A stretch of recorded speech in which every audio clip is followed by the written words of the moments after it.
Good morning students. बेटा आज हम स्टार्ट करेंगे चैप्टर 5 बैंक समाधान विवरण। ध्यान रखना इसका इंग्लिश नेम भी आप साथ में लिख के रखें, बैंक रिकंसिलिएशन स्टेटमेंट।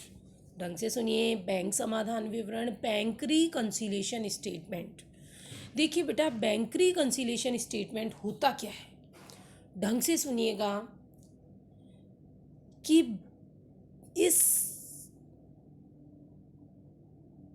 टाइम पर जितने भी बिजनेसमैन होते हैं, जितनी भी फर्म्स होती हैं, जितनी भी कंपनियां होती हैं, वो अपने ज़्यादातर ट्रांजैक्शंस बैंक के थ्रू करती है।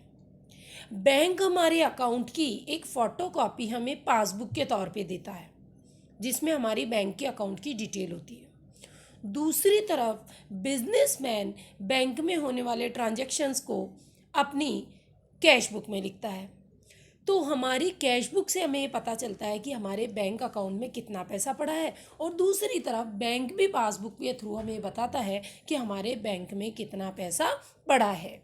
लेकिन किसी एक पर्टिकुलर डेट को कई बार हम ये देखते हैं कि हमारी कैश बुक के अकॉर्डिंग तो बैंक कॉलम का जो बैलेंस है वो कुछ और अमाउंट होता है, और पासबुक के अकॉर्डिंग उसी डेट को हमारी बैंक के अकाउंट का बैलेंस कुछ और होता है। यानी कैश बुक कुछ और बैलेंस बताती है और पासबुक कुछ और बैलेंस बताती है। तो इन दोनों बैलेंसेस में क्यों डिफरेंस है, इस डिफरेंस का मिलान करने के लिए एक विवरण तैयार किया जाता है, जिसे कहते हैं बेटा बैंक समाधान विवरण। एक बार फिर से सुनिए, बैंक समाधान विवरण क्या होता है कि एक निश्चित तिथि को, अब ये डेफिनेशन आप लोग अपनी कॉपी में नोट डाउन कर लेना कि एक निश्चित तिथि को बैंक पासबुक के शेष व रोकड़ बही के बैंक शेष के अंतर का मिलान करने के लिए जो विवरण तैयार किया जाता है उसे बैंक समाधान विवरण कहते हैं, बैंक रिकंसिलिएशन स्टेटमेंट कहते हैं। अब इन दोनों बैलेंसेस में कैश बुक के अकॉर्डिंग बैलेंस और पासबुक के अकॉर्डिंग जो बैलेंस होता है, इन दोनों में कई बार अंतर होता है। कैश बुक कुछ और बैलेंस बताती है और पासबुक कुछ और बैलेंस बताती है। तो इन दोनों में अंतर के क्या कारण हो सकते हैं, इन दोनों में अंतर के क्या कारण हो सकते हैं? तो अंतर के कारण सुनिए, ये देखिए कि अंतर कारक के कारण कुछ होते हैं। समय में अंतर के कारण, जिसमें पहला है चेक निर्गमित किए गए लेकिन भुगतान हेतु प्रस्तुत नहीं किए गए।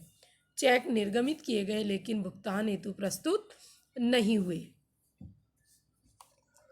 देखिए बेटा, हमने चेक तो इशू कर दिए लेकिन वो भुगतान के लिए प्रस्तुत नहीं हुए। यानी एक व्यापारी ने चेक काट दिया, आप मुझे बताइए, चेक तो काट दिया, जैसे ही चेक काटोगे इसकी एंट्री कैश बुक में हो जाएगी, तो कैश बुक में तो हमारा पैसा क्या हो जाएगा, कम हो जाएगा। लेकिन जिसको हमने चेक दिया है उसने वो चेक बैंक में जमा ही नहीं करवाया, तो बैंक में हमारा बैलेंस क्या होता है, ज़्यादा होता है। इस कारण हमारे कैश बुक के बैलेंस और पासबुक के बैलेंस में क्या आ जाता है, अंतर आ जाता है। एक बार फिर से सुनिए, चेक निर्गमित किए लेकिन भुगतान के लिए प्रस्तुत नहीं हुए। चेक निर्गमित किया यानी हमने चेक काट तो दिया, चेक काटते ही कैश बुक में एंट्री हो जाएगी, तो कैश बुक के अकॉर्डिंग पैसा क्या हो जाएगा, कम हो जाएगा। लेकिन जिसको हमने चेक दिया उसने उस चेक को बैंक में लगाया ही नहीं, और जब चेक को बैंक में लगाया ही नहीं तो हमारा बैंक में पैसा क्या हो जाएगा बेटा, रहेगा, ज़्यादा रहेगा। और इस कारण एक पर्टिकुलर डेट को हमारे कैश बुक के बैलेंस में और पासबुक के बैलेंस में क्या आ जाता है, अंतर आ जाता है। आप सिर्फ हेडिंग हेडिंग लिखिए, डिटेल मन से लिखिए, बुक से नहीं लिखें।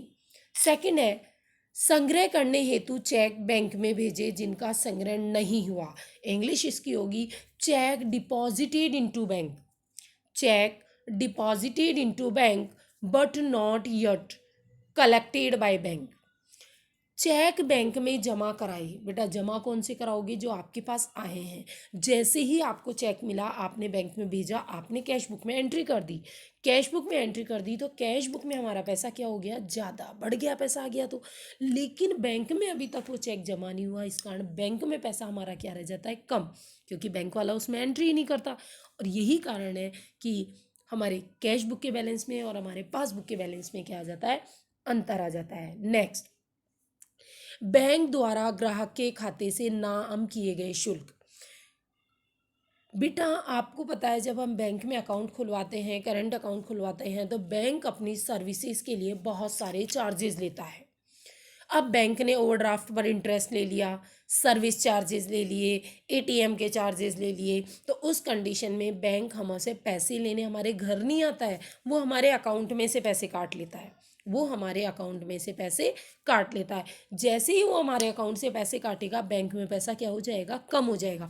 लेकिन हम कैश बुक में उसकी एंट्री कब करेंगे, जब बैंक से हमें इन्फॉर्मेशन आएगी। और जब तक इन्फॉर्मेशन नहीं आएगी, जब तक बैंक में पैसा कम और कैश बुक में पैसा क्या होगा, ज़्यादा, क्योंकि हमने कैश बुक में उस पैसे के लिए एंट्री नहीं करी। इस कारण हमारे बैंक के बैलेंस में और पासबुक के बैलेंस में, कैश बुक में बैलेंस में और पासबुक के बैलेंस में क्या आ जाता है, और डिफरेंस आ जाता है।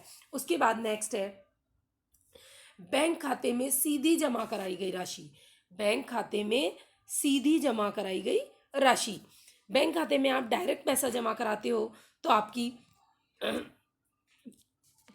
क्या होता है, कई बार क्या होता है बेटा, कस्टमर सीधे हमारे अकाउंट में पैसे जमा करा देता है। अब सीधे कोई हमारे अकाउंट में पैसे जमा करा देगा तो बैंक में तो हमारा पैसा क्या हो जाएगा, ज़्यादा, लेकिन कैश बुक में हमारा पैसा ज़्यादा नहीं होगा। क्यों? क्योंकि जब तक हमारे पास बैंक से इन्फॉर्मेशन ही नहीं आएगी कि हमारे अकाउंट में पैसा डाल दिया गया है, तब तक हम कैश बुक में एंट्री नहीं करेंगे। और यही वजह रहेगी कि कैश बुक के बैलेंस और पासबुक के बैलेंस में क्या आ जाएगा, डिफरेंस। उसके बाद नेक्स्ट है बैंक द्वारा संग्रहित ब्याज व लाभांश। बेटा कई बार बैंक ग्राहक की तरफ से, कस्टमर की तरफ से कुछ पैसे भी इकट्ठे करने का काम करता है, कस्टमर से कर लेता है, डिविडेंड वगैरह इकट्ठा करता है। कई बार बैंक हमारे जो डिपॉजिट्स हैं उस पर हमें इंटरेस्ट भी देता है। आप मुझे बताइए, बैंक अगर हमारी जो पैसा जमा है उसमें इंटरेस्ट देगा तो वो हमारे अकाउंट में उस पैसे को क्या कर देगा, जमा कर देगा। बैंक हमारे अकाउंट में पैसे जमा करेगा तो बैंक के पासबुक में या बैंक का जो स्टेटमेंट है उसमें हमारा बैलेंस क्या होगा, ज़्यादा होगा। लेकिन कैश बुक में हमने एंट्री नहीं करी, इसलिए हमारी कैश बुक में बैलेंस क्या होगा, कम होगा। और यही कारण है कि कैश बुक के बैलेंस और पासबुक के बैलेंस में क्या आ जाएगा, और डिफरेंस आ जाएगा। उसके बाद नेक्स्ट है ग्राहक की ओर से बैंक द्वारा प्रत्यक्ष भुगतान। कई बार क्या होता है बेटा कि बैंक, ग्राहक अपने बैंक को ये अधिकार दे देता है कि भाई तुम खुद उसका क्या कर दो, पेमेंट कर दो। जैसे टेलीफोन का बिल, इंश्योरेंस का पेमेंट, ये बैंक से सीधे हमारे कट जाते हैं। अब बैंक से सीधा अगर पेमेंट हो जाता है कस्टमर के कहने से, तो बैंक में पैसा क्या हो जाएगा, कम हो जाएगा। लेकिन कैश बुक में जब तक एंट्री नहीं होगी, जब तक कि इसकी इंफॉर्मेशन बैंक से कस्टमर के पास नहीं आएगी, तो उस वजह से बैंक के बैलेंस में और पासबुक के बैलेंस में क्या, कैश बुक के बैलेंस में और पासबुक के बैलेंस में क्या आ जाता है, डिफरेंस आ जाता है। फिर नेक्स्ट है चेक का डिसऑनर होना। बेटा कई बार चेक डिसऑनर हो जाता है। जैसे ही चेक डिसऑनर होता है, बैंक हमारे पैसे क्या कर देता है, कम कर देता है। जैसे ही चेक क्या होता है, डिसऑनर होता है, बैंक हमारे अकाउंट से पैसे डिलीट कर देता है, बैंक में पैसा कम रहता है। लेकिन हमने तो कैश बुक में एंट्री कर रखी है, सूचना हमें मिली नहीं, तो कैश बुक में पैसा क्या होता है, ज़्यादा होता है। और यही वजह है कि दोनों बैलेंसेस में क्या हो जाता है, अंतर आ जाता है।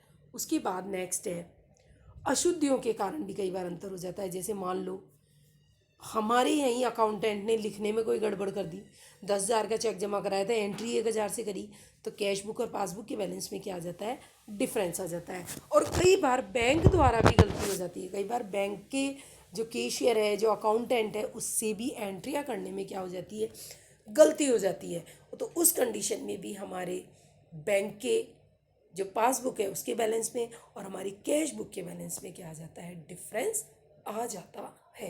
तो देखिए बेटा, आपसे कई बार एग्जाम में क्वेश्चन पूछा जाता है, बैंक समाधान विवरण क्या है।